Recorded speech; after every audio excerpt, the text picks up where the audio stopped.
Buenas noches a todos. Estamos nuevamente hoy miércoles por el canal Metamorfosis. Hoy estamos conectados nuevamente con el profesor Ventura, otra vez nuestro invitado, que nos trae una palabra nueva para todos, un nuevo estudio que él ha hecho, que de hecho pues, anunciamos que está también ya puesta en su canal de YouTube para que puedan ampliar más el conocimiento. Y le damos la bienvenida a todos también, que se vayan conectando y que vayamos compartiendo esta palabra para que nos sintamos, los que son de casa ya nos sentimos cómodos. Hay algunos hermanos que siempre el día siguiente hacen sus comentarios, me llaman por teléfono y para darnos a conocer lo que ellos recibieron, ellos pudieron entender y podemos también ampliarles un poco lo que también nosotros hemos adquirido en conocimiento de lo que nos deja depositado cada maestro, cada profesor que pasa por este canal. Y de verdad que como el profesor Ventura pues ya es de casa, ya lo tenemos, ya lo conocen todos ustedes y nosotros también. Pues la verdad que quisiera que le diéramos la bienvenida como anfitriones aquí en la ciudad de Nueva Orleans. Profesor, es un gusto tenerlo nuevamente con nosotros. Muchas bendiciones. Muy buenas noches con todos, buenas noches Roberto, encantado de volver a estar en tu canal Metamorfosis para tocar un tema bastante espinoso que creo que yo, al igual que yo, he descubierto recién muchas cosas que son muy interesantes de analizar. Y agradezco nuevamente la invitación y a todos tus oyentes que tienen la gentileza de destinar un tiempo para escucharnos y seguir aprendiendo. Así que hoy día estamos a tus órdenes y vamos a tocar, creo, un tema que es bastante controversial y que es importante dilucidarlo para poder entender bien las cosas que estamos estudiando. Así es. Vamos a pues hablar de un tema muy importante que lo que es el pecado. Pues en cuanto al término, ya conocemos qué es en sí, qué es lo que trata la Biblia, qué es lo que nos han enseñado sobre lo que es la práctica. No vamos a hablar de la práctica, sino vamos a hablar sobre lo que nos enseña Primera de Juan 5:16, que vamos a leer el texto y algunos comentarios que ya tengo de antemano preparados para que nos pueda aclarar estas ciertas posiciones, ciertas escuelas, ciertas interpretaciones referentes a este tema, que algunos se atreven, profesor, a sacarle la vuelta. Algunos se atreven a decir que la verdad que no está muy claro. También he visto comentarios sobre de lo que más o menos quieres decir, alguna sugerencia, pero nada en concreto. Siempre ha sido un tema y uno de los versículos más profundos, muy profundos. Hay que hacer una buena exégesis y conocer también mucho el idioma antiguo. Y bueno, y es un proceso que es de ustedes. Nosotros estamos en otra área, lo que nos toca pues recibir de usted. Hoy nos toca recibir de usted y vamos a estar siempre vigilando cada, cada aprendizaje, cada tema nuevo que usted tenga para que nos lo dé a nosotros. La verdad que tenemos una comunidad que necesita y también yo en lo personal necesitamos crecer y conocer mucho de la palabra. Y creo que Dios siempre, lo he dicho, el que me conoce sabe, siempre Dios va a levantar un remanente en cualquier época, en cualquier era del tiempo para sacar maestros y pastores y todos sus ministerios que se van a mantener siempre en la palabra. Dice el texto, Primera de Juan, capítulo 5, versículo 16, lo vamos a leer, yo lo tengo en pantalla, es, es, es corto, lo tengo en la Nueva Versión Internacional. Dice, si alguno viere a su hermano cometer pecado que no sea de muerte, pedirá y Dios le dará vida. Esto está hablando de la oración. O sea, vamos a orar por él y el Señor se va a glorificar en la vida del hermano cuando está cometiendo pecado. Pero hay un contraste, hay un punto y coma y dice esto es para los que cometen pecado que no sea de muerte. Hay un punto, hay pecado de muerte, por el cual yo digo que no se pida. Entonces, al leer el versículo de una forma literal o textualmente, pues podemos entender que hay un pecado que descalifica por completo al creyente, recordando que esta carta es para los creyentes. Entonces, nos damos cuenta que si la tomamos la escritura desde ese punto de vista textual, creemos que entonces que hay creyentes que se pierden, del cual ya no alcanzarán el perdón de Dios. Y hay muchas interpretaciones. Hay dos, eh, William Barclay, un teólogo, tiene dos posiciones en cuanto, una dice que el que peca contra su voluntad, es decir, que no puede superar la prueba, o sea, no fue la intención de él pecar, peca porque su naturaleza está viciada, dice, y es arrastrado por el deseo, que en ese momento son demasiado fuertes. En otras palabras, peca, su elección de pecar, no eligió para pecar, porque no pudo superar la prueba. Él mismo dice que por la otra parte, el que peca deliberadamente, haciendo referencia al pecado de muerte, es porque lo hace a conciencia y medita, planea, y llega hasta un nivel que maneja tanta su vida en pecado, que poco a poco se va separando y hasta no sentir, pues lo que hablamos nosotros, que el Espíritu Santo lo redarguya y pueda sentirse sensible y que lo lleve a un arrepentimiento, de cual pues ya lo domina el pecado, y entonces esa es la parte que dice William Barclay, que pues que no hay que orar por él. Es una interpretación, no lo que Es dice la una Biblia. interpretación.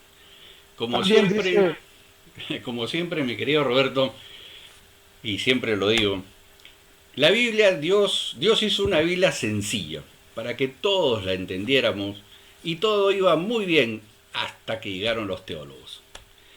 eh, Lo que dice Barclay es una posición muy respetable, con mucha coherencia y muy bien sustentada, dicho sea de paso, pero es una conclusión teológica de él.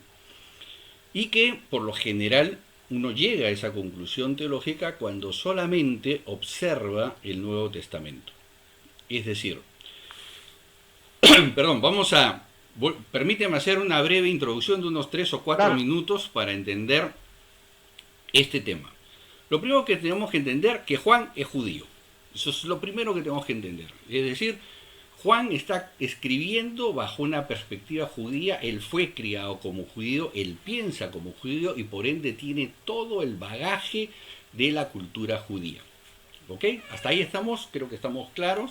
Entonces, lo que tenemos que entender, en primer lugar, es que en la Biblia hebrea no existe la palabra pecado. Tampoco existe, dicho sea de paso, en el Nuevo Testamento. Y ahora les voy a explicar por qué y de dónde sale la famosa palabra pecado, y se lo tenemos que agradecer a nuestro buen amigo Jerónimo de Estridón, que allá por el siglo IV se le ocurrió la genial idea de introducir su teología en la traducción. Y es lo que yo siempre estoy criticando, que nosotros tenemos que llegar a una conclusión teológica, pero tenemos que decirlo. Lo que no debemos hacer jamás es meter mi conclusión teológica en el texto. El texto tiene que decir lo que dice el texto. Entonces, me explico. En el Antiguo Testamento hay dos términos para las faltas. Un término se conoce como el término hatá.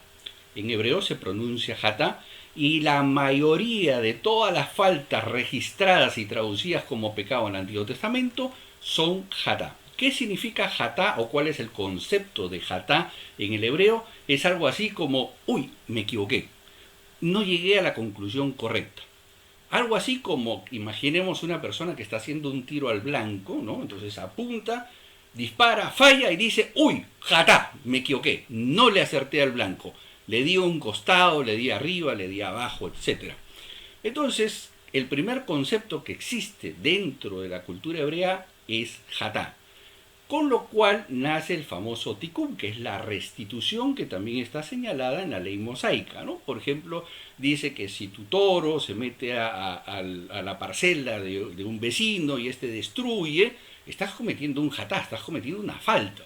Y para eso existe un tikkun. Un tikkun es una resarción a esa falta. El ejemplo más claro que podemos encontrar en el Nuevo Testamento es el caso de Zaqueo, ¿no es cierto? Viene Jesús, le dice: necesito cenar contigo, están conversando, no sabemos de qué conversan, pero definitivamente que las palabras de Jesús impactan en este hombre, y a la mitad de la cena se para y dice: si a alguien yo he defraudado, entonces le voy a devolver por cuadriplicado. La primera concepto es hatá. Si a alguien yo le he faltado, entonces ahora voy a hacer tikkun. Ahora le voy a resarcir la falta. ¿Correcto? Entonces el primer concepto de falta en el Antiguo Testamento es hatá. El segundo concepto de falta es la falta que conlleva efectivamente la pena de muerte, que se pronuncia abón.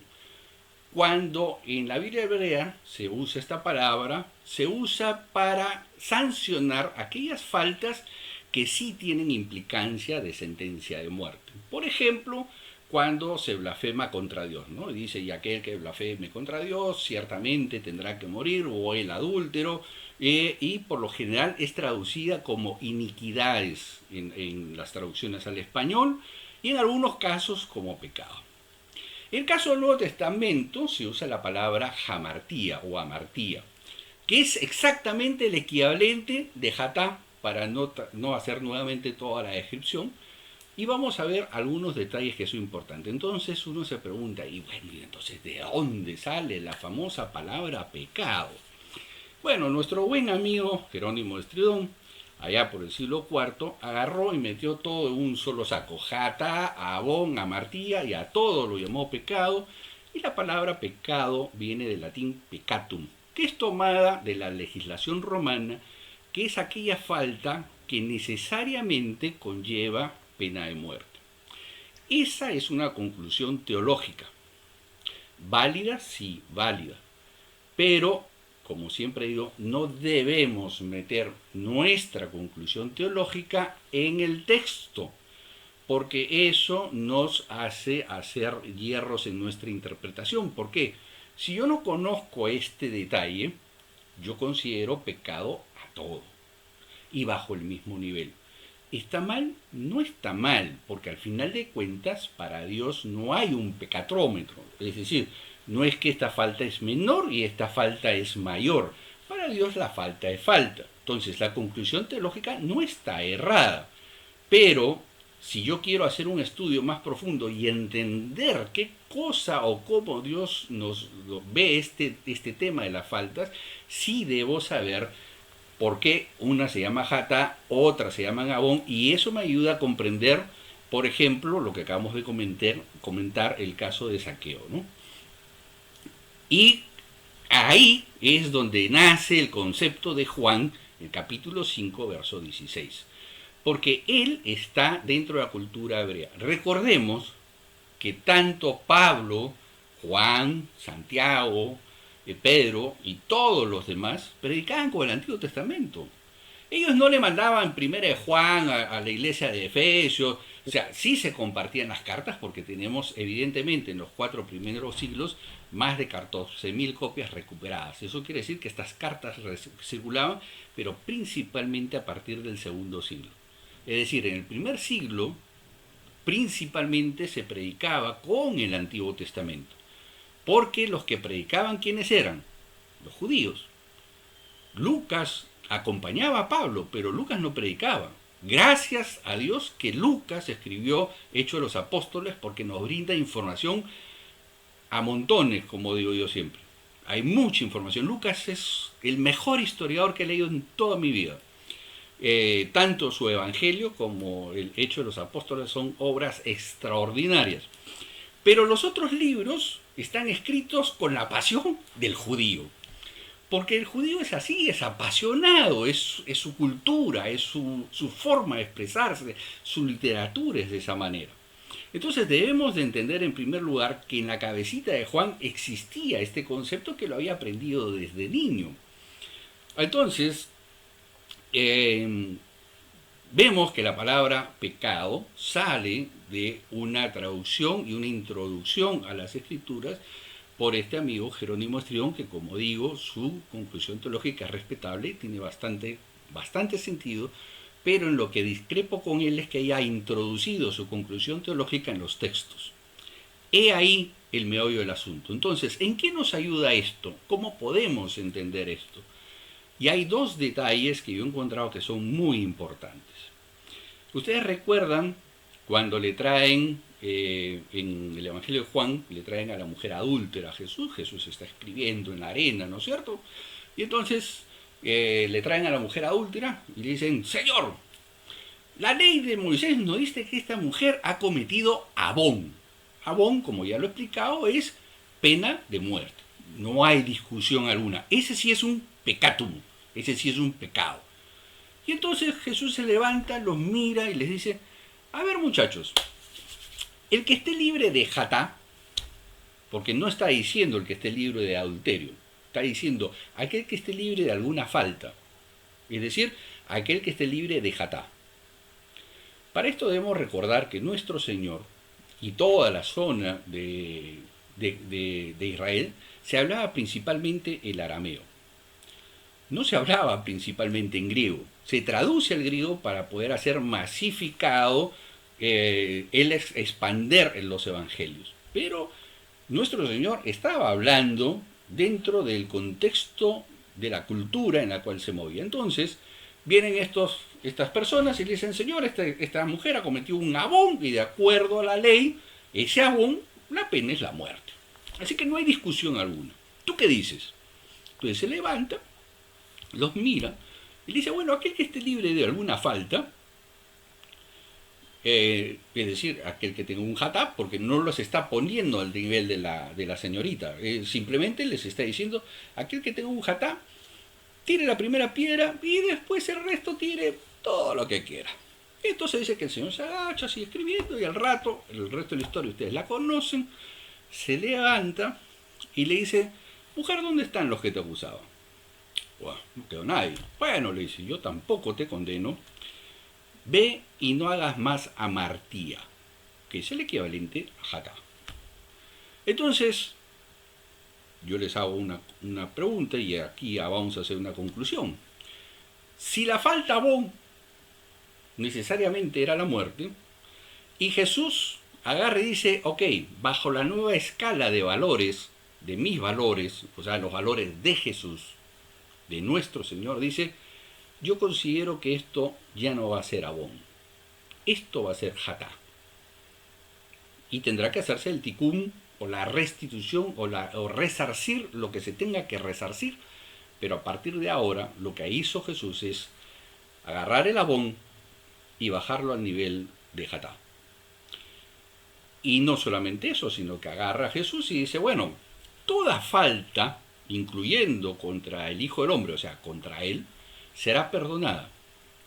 Más la blasfemia contra el Espíritu, esa no será perdonada. Esa sí será abón. Esa sí será pecatum. ¿Y qué cosa es la blasfemia contra el Espíritu Santo?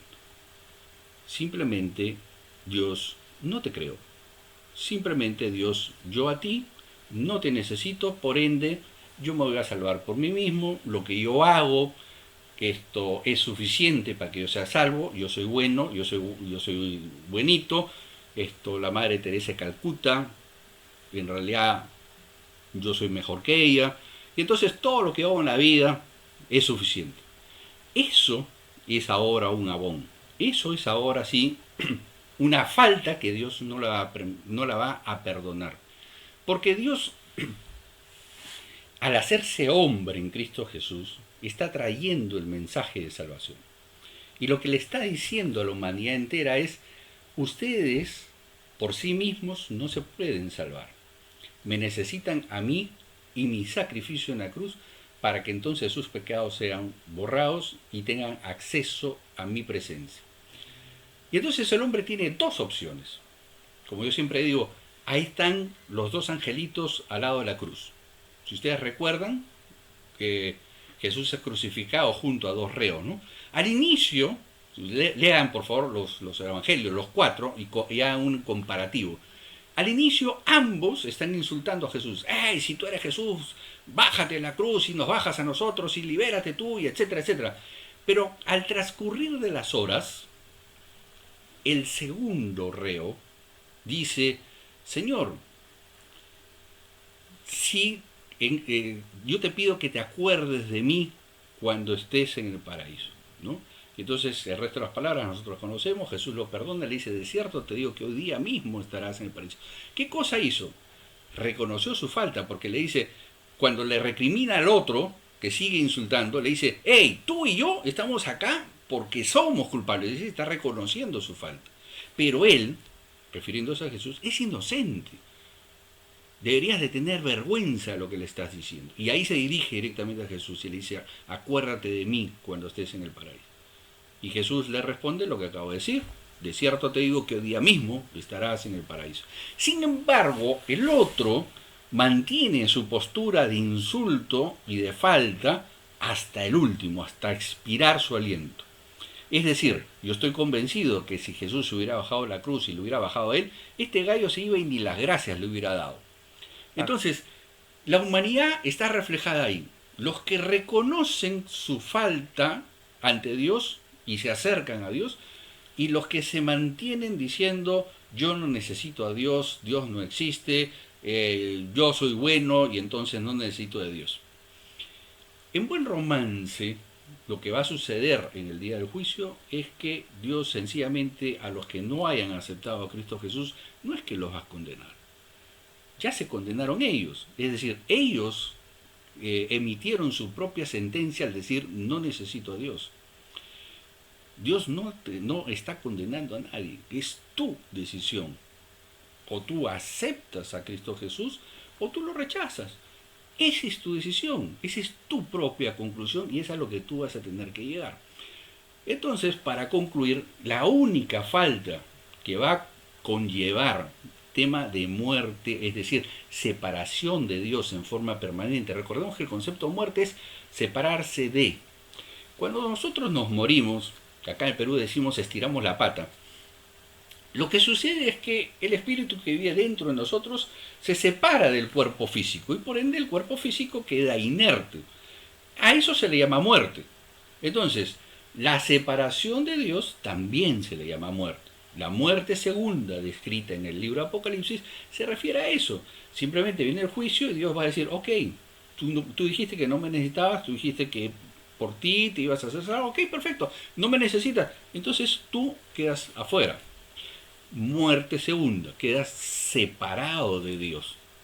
¿Me entiende? Entonces, el concepto del peccatum, entonces, para mi estudio como creyente, es importante entender este detalle entre Hatá, el Abón y la Martía. ¿Por qué? Porque si bien es cierto, para Dios el pecado es pecado, porque regresando a nuestro contexto de estos fariseos que trajeron a la mujer adúltera, lo que están diciendo es: dentro de mi pecatrómetro, la mujer adúltera, su pecado es más grande que el mío. Entonces, como mi falta es más pequeña, entonces yo estoy mejor que ella. Y ese es el concepto erróneo que tenemos de pecado. Por eso es que Jesús se levanta y le dice: ok, aquel que crea que ese pequeño pecado que tiene no lo tiene, entonces está bien, tírele la piedra. Y a todos su conciencia los acusa y se dan cuenta que si no es porque tiene una mentira, una verdad a medias, porque se quedaron con el vuelto de algo, porque no pagaron las cosas, porque hicieron piratería, lo que fuera. O sea, cualquier falta que hayan cometido, que ellos pensaban que era menor, Dios la está equiparando. Es decir, le está diciendo: para mí la falta es falta. ¿Ok? Sí. Y si tú vas a ser perdonado, es porque yo, dice Jesús, yo te extiendo el perdón. Romanos 5.1 dice: ahora tenemos paz para con Dios porque somos justificados por medio de Cristo Jesús. Entonces, eso es lo primero que tenemos que tener en cuenta. Entonces, Profesor, sí, sí, Roberto. quería que ampliáramos algunos conceptos de algunos teólogos, algunos contemporáneos y algunos historiadores sobre, y continuar con William MacDonald sobre qué habla y qué nos dice de algunas posiciones doctrinales, porque no podemos decir mucho más teológicas, más que doctrinales, porque están muy por encima y más parecen conceptos. Por ejemplo, el pecado de muerte, la definición, eh, William MacDonald la tiene hasta enumerada y dice que hay varias escuelas que el pecado en que el creyente persiste y mantiene sin confesar, ese sería uno de los pecados de muerte, que para él, como en el caso de la cena del Señor, que está en Primera de Corintios 11:30, pues prácticamente no hay que orar. El número dos, que el pecado de homicidio. Cuando un cristiano comete homicidio y se penaliza bajo la ley del hombre a muerte, pues ya está dictaminado su juicio. Entonces no hay que orar. El número tres, para que los hermanos también vayan viendo las diferentes interpretaciones, el pecado de blasfemia que usted mencionaba del Espíritu Santo, pues ya está prácticamente el dictamen final y entonces no hay que orar. También otra escuela sugiere que es un tipo de pecado como el que cometió Moisés o Aarón, también como el de Ananías y Zafira, que fue un juicio inmediato, no podemos orar. El pecado de apostasía que también se mencionaba, que los creyentes que después de escuchar y caminar en las grandes verdades de Cristo, pues le dieron la espalda y niegan pues hasta su deidad y su poder y no hay que orar. De esa forma hemos visto que en tiempos, años anteriores, son los términos que hemos manejado, conceptos y interpretaciones. Y en lo que usted lo escuchaba, profesor, ¿será que en el pasaje, en el versículo bíblico que mencionamos, de Primera de Juan, capítulo 5 versículo 16, se están tocando pues dos clases de pecado? Pues uno que está bajo la ley, bajo las leyes morales del hombre y también entra la ley divina, para hacer una pregunta. Sí, varios temas has tocado, Roberto. Eh, como siempre digo, yo respeto mucho la posición teológica de todos, porque creo que todos no han llegado a una conclusión teológica simplemente porque se les ocurrió. Todos han estudiado, han tratado honestamente de llegar a una conclusión lógica y las conclusiones que tú acabas de leer, yo las respeto, no las comparto, las respeto, porque yo creo que esa es la base de cualquier exposición, como tú dices. Porque al final de cuentas, yo soy un convencido que nadie sabe todo. Es decir, todos aprendemos de todos. Porque ese es el concepto de cuerpo, el que yo entiendo que Pablo trata de enseñar, ¿no? Es decir, nosotros en el cuerpo humano tenemos miles y millones de células. Ninguna de ellas vive en forma independiente a la otra. Es decir, todas las células de nuestro cuerpo dependen unas de otras. Todas tienen distintas funciones, pero ninguna puede vivir por sí mismas. Las que viven por sí mismas se llaman cáncer. Y ya sabemos las consecuencias. Entonces, regresando al punto, el hecho de que una persona, y voy a usar dos ejemplos un poquito fuertes, aquellas personas que persisten en el pecado, hay dos opciones. Una, jamás se convirtieron y simplemente tienen remordimiento y van a una iglesia simplemente para sentirse mejor consigo mismas. Pero en el fondo no hay un deseo de cambio mental. Romanos 6, capítulo 1 dice a la letra: ¿qué pues diremos? ¿Perseveraremos en el pecado para que la gracia sobreabunde? De ninguna manera, dice Pablo. Es decir, Pablo está exponiendo que justamente en el capítulo 5, de que la ley fue dada para llevarnos a la conciencia de que somos pecadores y que necesitamos a Cristo Jesús para que nuestras faltas sean borradas. Hasta ahí creo que todas las tenemos claras. Pero yo me pongo en la mentalidad de esta gente en el siglo primero y dijo: ¡uy! ¡Libertad! ¡Por fin! ¡Aleluya! Y entonces empezaron a hacer lo que cualquier persona en su limitación haría, ¿no? Entonces, ok, ya no tengo culpa, ya soy libre de la ley, y entonces vivamos la vida loca, pues. Y Pablo por eso tiene que escribir las cartas, porque no entendieron. O sea, Pablo va a registrar en esta misma carta a Romanos, en el capítulo 12, no os conforméis a este siglo, sino transformaos por medio de ¿qué? De esto, de la manera de pensar.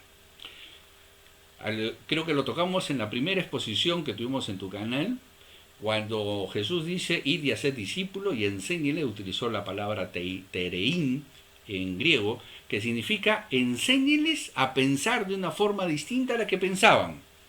Es decir, esto, que es la palabra de Dios, debe reemplazar a su antigua forma de pensar, que lo que Pablo también más adelante dirá, revestidos del nuevo hombre. ¿Qué cosa es el nuevo hombre? Esto, una nueva forma de pensar. Entonces yo tengo que dejar que la palabra de Dios penetre en mis pensamientos para que de esta manera se renueve mi forma de pensar. Entonces cuando se renueva mi forma de pensar, yo estoy más pensando en las cosas de Dios que en las cosas pecaminosas. No quiere decir que he dejado de ser pecador. Ese es el gran dilema de la mayoría de las iglesias evangélicas, que piensan que como nos hemos convertido, nos hemos bautizado, los pecados se ahogaron en el bautismo, pero los pecados saben nadar. Ese es el gran problema. Entonces, nosotros tenemos que tener claro que nuestra vida cristiana es un proceso de transformación que Dios está haciendo en nosotros. Este será más rápido, más lento en la medida que yo le deje obrar a Él, no lo que yo haga, sino lo que Dios hace en mí. ¿Cómo lo hace? A través de su palabra, cuando yo cambio mi manera de pensar. Entonces, Pablo, en el capítulo 6 de Romanos, extensamente va a hablar sobre este tema. Entonces, no se trata de que porque si yo peco, entonces pierdo la salvación, porque entonces todos estaríamos fritos pescaditos. Porque ¿quién no ha dicho una media mentira? ¿Quién no ha faltado a la verdad? ¿Quién no se pasó o se paró con su vehículo en un crucero peatonal? Todas esas son faltas, todos esos son pecados. ¿Quién en un momento de apuro, cuando está yendo al trabajo, se hizo el de la vista gorda cuando vio a alguien pidiendo una limosna o viendo a alguien necesitado y dijo, ya vendrán los bomberos, ya vendrá la ambulancia, ya vendrá el 911 y nosotros seguimos nuestro camino porque estábamos llegando tarde al trabajo? Eso también es pecado. Entonces no hay nadie que pueda decir, no tengo ningún pecado, porque nosotros tendemos a identificarnos con un pecatómetro mental, como en el caso de los jovencitos que habíamos hablado con la adúltera. Ah, como tu pecado es más grande, entonces yo me siento bien.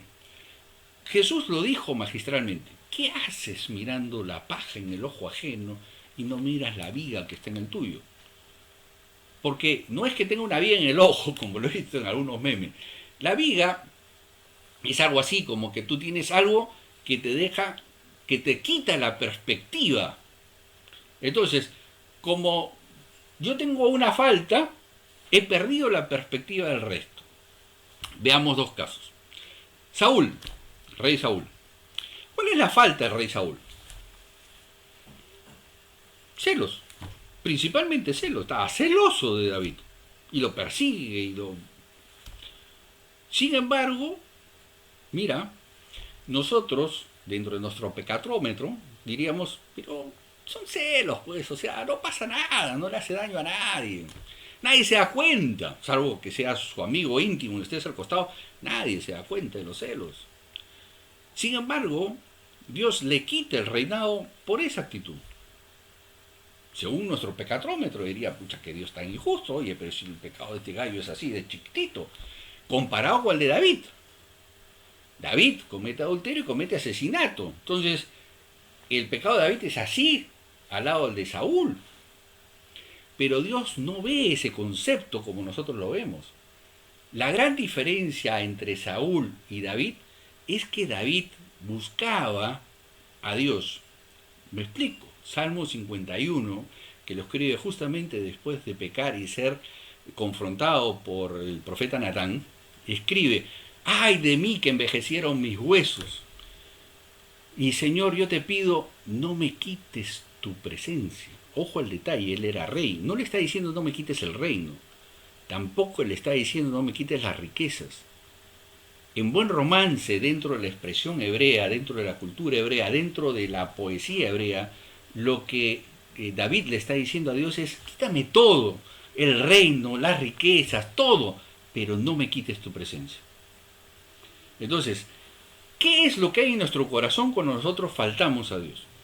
¿Qué dice el mismo Juan en la primera carta de Juan, en la primera epístola de Juan capítulo 2 verso 1? Si alguno hubiera pecado, abogado tenemos a Cristo Jesús justo para interceder por nosotros. Entonces, Profesor, igualmente le está escribiendo la iglesia. Entonces, la recomendación es, tú tienes una falta, has cometido una falta, recurre a Cristo Jesús, porque quien va a ser ticún ahora no eres tú, quien va a ser el ticún es Cristo, quien va a hacer así la es. restauración tuya va a ser Cristo. Entonces, no interesa el nivel de tu falta. Profesor, me gustaría agregar, hay un teólogo contemporáneo, Craig Kinner, él hace en su comentario que está bajo el contexto cultural, escribe que es probable que Dios perdona a los creyentes extraviados, refiriéndose al tema, y que los que se han desviado para otras herejías, que no debemos orar porque el arrepentimiento le corresponde a ellos para ser perdonados. Ahora una pregunta final, después de que nos ha dado una explicación muy profunda y muy concisa para el creyente que nos está escuchando y posteriormente va a seguir escuchando este, esta enseñanza. ¿Qué consecuencia hay para el creyente al no entender y aplicar verdaderamente la terminología o desconocer estas verdades? ¿Cuál sería, qué beneficio le podríamos sacar hoy que ya tenemos y conocemos realmente de dónde ha salido la palabra y que ha metido, como dijo usted, todos los conceptos referentes a la falta, ya sean terrenales como no dar en el blanco o desobedecer a Dios y salirse de todos esos preceptos y mandamientos y meterlos en un solo nombre, que ese saco se llamaría pecado, del cual pues donde nos encontramos sistemáticamente y de una forma eh, en muchos versículos bíblicos la palabra pecado, ahora podemos entender que ahora tenemos que aprender más a estudiar la palabra porque no sabemos a qué pecado se está refiriendo si no hablamos dentro de un contexto y con un estudio muy preciso. Entonces, la pregunta sería, ¿qué beneficio le sacaría hoy el día del creyente, hoy que está confundido? Porque recuerde que sigue filtrada dentro de la comunidad cristiana, pues los términos católicos, que no lo tocamos ese tema, que son los pecados veniales y todo esto, porque el tiempo no es una clase, sino pues una introducción. Entonces, ¿cuál sería el beneficio para que... Claro, de refilón, la teología del pecado venial y pecado capital nace de este versículo, de este capítulo de Juan, ¿no? Como digo, insisto, no podemos interpretar el Nuevo Testamento divorciado del Antiguo, jamás. Porque el Nuevo Testamento es algo así como la corona que está sobre un pedestal y este pedestal se llama Antiguo Testamento. Entonces, mucha de la teología que se ha desarrollado en los 70 y en los 80 y que perdura hasta el día de hoy, ha sido estudiando exclusivamente el Nuevo Testamento. Entonces, cuando tú estudias solo el Nuevo Testamento, puedes llegar a todas las conclusiones que tú has comentado, ¿no? Ahora, ¿qué importancia tiene para mí como creyente? Para mí como creyente, si bien es cierto, como digo, insisto, la conclusión teológica de Jerónimo no es descabellada, porque al final de cuentas las faltas ante Dios, sean ticún o sean abón, todas van a la larga van a implicar ser separados de la presencia de Dios. Por ese lado, creo que todos la tenemos clara. El drama es cuando yo, eh, por no conocer estas diferencias textuales, lo que puede suceder es que en algún momento el creyente sienta mi falta, Dios no la puede perdonar, porque considero que el pecado que he cometido es de muerte. ¿Por qué? ¿De dónde saca eso? De acá, de su imaginación. Porque está usando como un ser humano cualquiera su pecatrómetro. Todos los seres humanos tendemos a usar el pecatrómetro. Es decir, mi falta comparada con la falta de otro, yo considero que mi falta es menor. Pero para Dios, estés jalado con, bueno, acá calificamos de 0 a 20 y 11, 10,5 para adelante se considera aprobado, 10,45 para abajo está desaprobado. Te pongan 10,45 o te pongan 0,5, estás jalado igualito, ¿me entiendes? O sea, uno dice, no, pero el asesino tiene que tener más falta que yo que solo estoy mintiendo. Sí, quizás él tenga 0,0, pero tú tienes 0,9. O sea, igualito está jalado. O sea, si queremos verlo dentro de un contexto pedagógico, cualquiera que cometa una falta, cualquiera que ésta sea, igual está jalado. Ok, uno puede ser, como decimos, uno puede estar condenado al sótano 845 y el otro está condenado al sótano 1, pero ambos están debajo del nivel de la vereda. Entonces, yo no puedo tener perdón delante de Dios si es que no es a través de Cristo Jesús. Y eso incluye mis faltas como cristiano. Pablo es claro en decir que todas nuestras faltas fueron pagadas en la cruz. Todas. Las de antes de convertirme, las que he cometido hoy día como creyente y las que cometeré mañana y que no conozco, pero que Dios sí sabe que las voy a cometer. Entonces, el sacrificio de Cristo Jesús es perfecto. No hay lugar a reclamo. Pero el que hace el ticún, el que hace la restitución, el que hace la restauración del creyente, es Dios a través de Cristo Jesús. No soy yo que hago una penitencia y entonces Dios va a decir, mira, vino de rodillas a la iglesia desde su casa, oh, qué lindo. No, las penitencias no funcionan dentro del concepto bíblico. Lo que funciona es que tú te acerques a Dios de corazón, con un corazón transparente, diciéndole a Dios las cosas como han sucedido. No te trates de vender delante de Dios y mira, ¿sabes qué, Dios? Entonces yo tenía hambre y entonces le eché mano a lo que tuve a la mano en la bodega y me llevé un pan. No te justifiques delante de Dios. Dile las cosas como son. Dios, tenía hambre y me llevé el pan de la bodega. Punto. Y ya está. Y que Dios, Él te va a guiar a hacer las cosas que tengas que hacer. Probablemente tendrás que llevar el pan al día siguiente y devolverlo a la bodega o pagar ese pan con un trabajo extra porque es parte de la restitución que Dios va a pedir. Pero el tema de pecado, conocerlo como tú me acabas de indicar, lo importante es que yo como creyente sepa que ese pecado no me va a apartar de la presencia de Dios si es que yo retorno a Dios en forma genuina y honesta. Me explico y con esto quizás podamos concluir a grandes rasgos el tema. Muchas veces Así se ha es. discutido el tema del suicidio. ¿Qué pasa si un creyente se suicida? Hace no mucho, creo que hace un año atrás o un poquito más, un pastor en California se suicidó. No sé si ustedes conocen el caso. El tema está que es un pastor muy conocido, entró en un momento de depresión y se mató. Y entonces vienen los teólogos del momento y dicen, uy, no, si se mató, entonces ya no tiene nada que hacer, él perdió la salvación, y etcétera, etcétera. Vamos a dejarlo ahí un segundo y yo les voy a poner otro ejemplo menor. Imaginemos que Juan Pérez, que ustedes conocen, que va a la congregación, un cristiano que nosotros lo vemos predicar en el púlpito, lo vemos cantar los coritos de alabanza, sumamente reconocido en la congregación, y por ahí tiene una mentirita guardada. No sabemos cuál, no interesa, tiene una mentira guardada, que al final de cuentas es falta. ¿De acuerdo? Que hemos explicado, es falta. Y entonces sale de la congregación, cruza la calle y chanca un camión. ¿Qué pasó? ¿No estaría en el mismo nivel que el que se suicidó? Porque ya tampoco puede pedir perdón, porque ya se murió. Y se murió en Así es. pecado.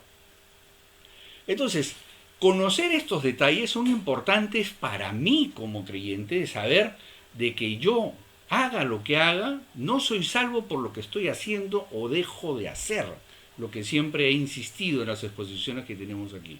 Yo soy salvo por el sacrificio de Cristo Jesús en la cruz. Punto final. Se acabó el detalle, se acabó la discusión. Si tú mañana, por un tema coyuntural, Dios no quiera que suceda, tú falleces habiéndote guardado algo como este Juan Pérez de la congregación y que lo atropelló un camión y que se guardó un par de mentiras y que literalmente muere en pecado, también es salvo.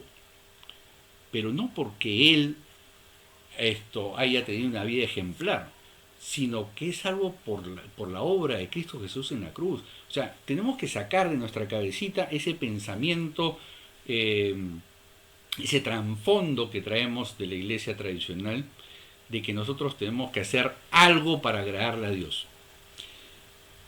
Yo les voy a insistir en este tema. Juan 3:16, ¿qué cosa dice? De tal manera amó Dios al mundo. Hasta ahí nadie es creyente. ¿Quiénes son el mundo? Los no creyentes. O sea, el mundo son todas las personas. De tal manera amó Dios al mundo, que ha dado a su Hijo unigénito. O sea, ya toma una acción. Primero Dios identifica un problema y después toma una acción. Y entonces ha dado a su Hijo unigénito. ¿Para qué? Para que todo aquel que crea en Él no se pierda, mas tenga vida eterna. Entonces, en la misma carta a los Romanos, en el capítulo 2, ¿no? Dice que si Dios nos amó siendo aún pecadores, ¿cuánto más te va a amar ahora que estás justificado delante de Dios? Por eso es importante entender estos conceptos. No tanto porque, como digo, la conclusión teológica de Jerónimo no es tan descabellada tampoco.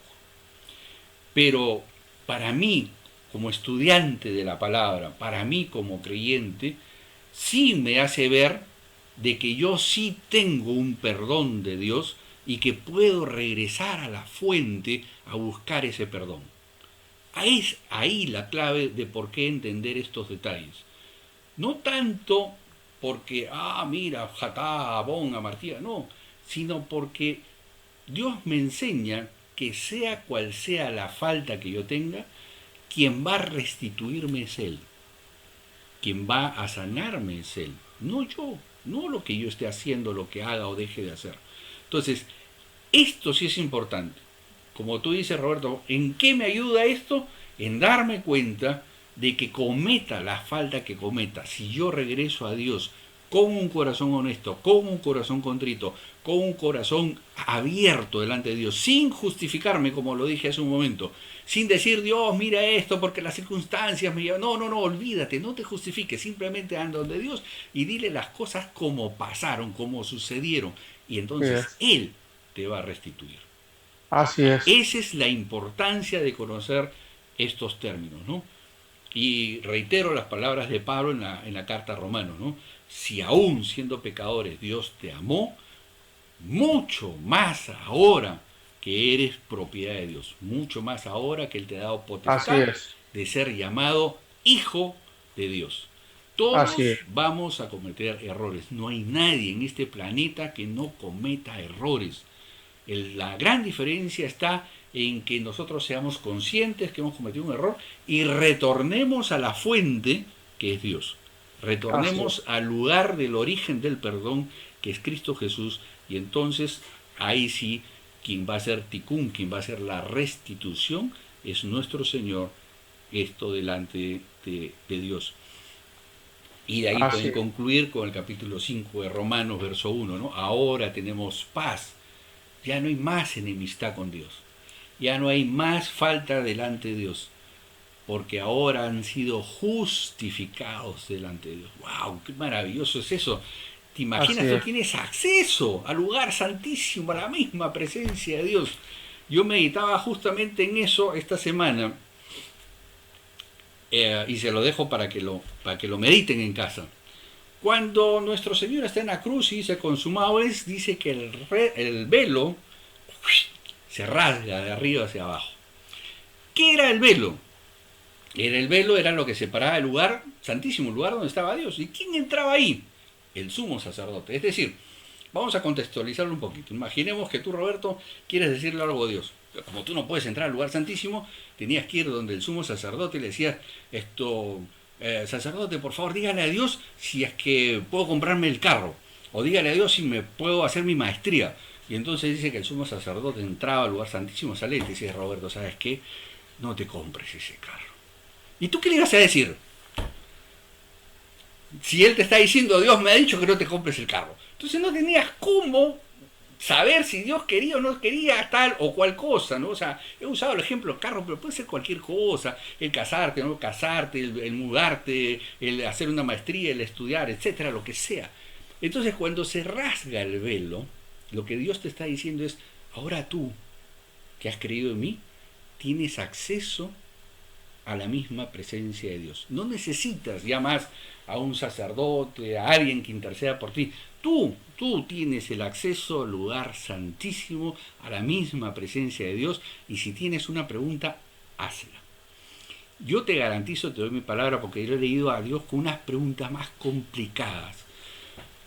Y lo que sí te puedo garantizar, perdón, es que Dios jamás, jamás de los jamases, te va a dejar con una pregunta en la boca.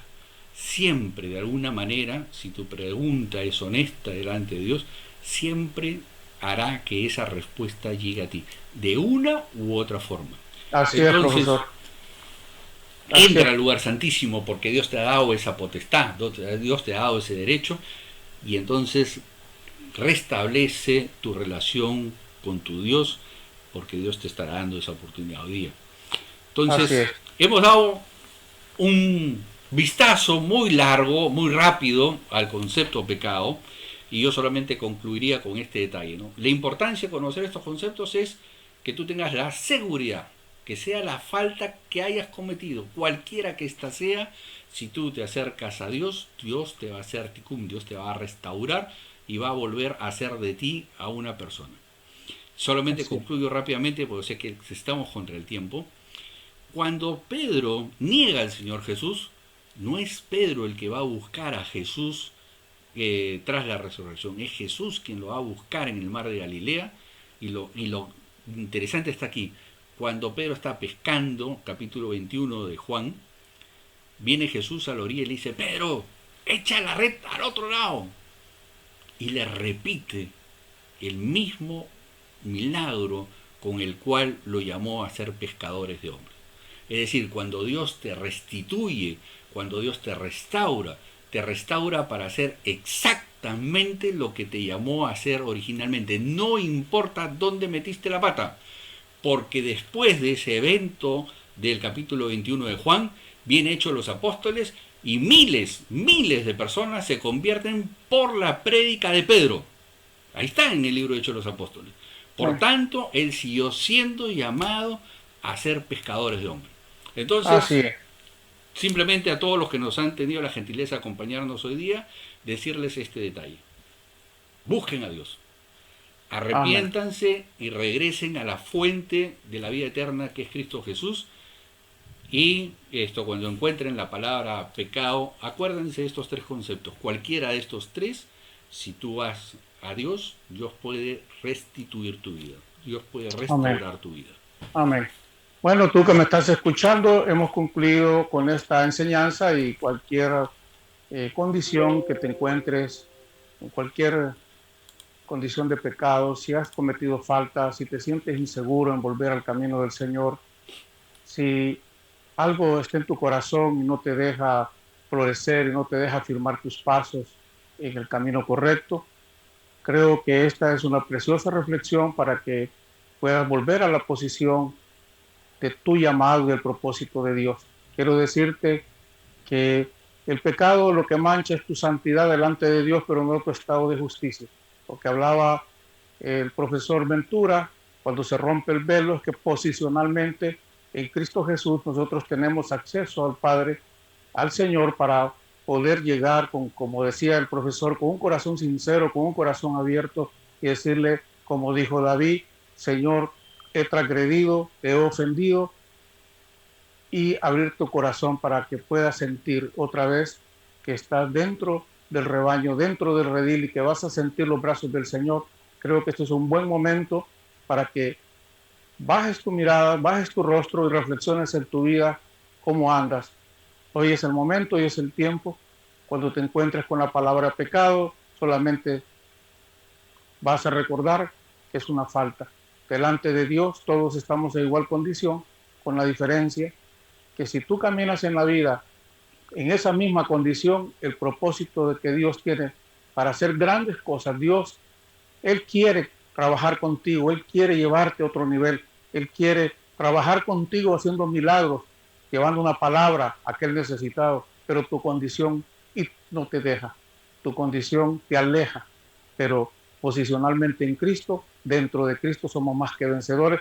Buenas noches a todos, te damos un abrazo, una despedida a nuestro profesor Ventura a la distancia. Muchas gracias de verdad, profesor, nos sentimos muy contentos y agradecidos de tenerlo en este precioso tiempo, en este canal que es su casa. Dios me lo bendiga, pasen buenas noches a todos, bendiciones, bendiciones.